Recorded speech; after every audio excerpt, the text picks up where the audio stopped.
एक गांव में एक चालाक बिल्ली रहती थी। वो कई दिनों से शिकार नहीं कर पा रही थी, इसलिए बहुत भूखी थी।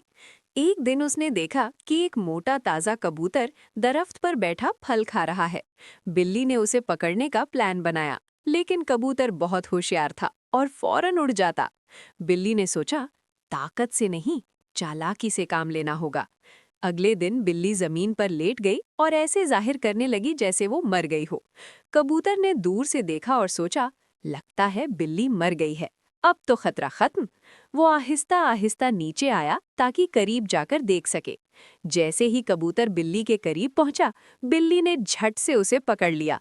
कबूतर पछताते हुए बोला, मुझे लालच नहीं करना चाहिए था। बिल्ली ने कहा, जो बगैर सोचे समझे खतरा मोल लेता है, वो हमेशा नुकसान उठाता है। लालच और जल्दबाजी इंसान या जानवर को मुश्किल में डाल देती है। हमेशा सोच समझकर फैसला करना चाहिए। अगर आपको ऐसी जबरदस्त कहानियां पसंद हैं, तो अभी लाइक करें, चैनल को सब्सक्राइब करें और अपने दोस्तों के साथ शेयर जरूर करें।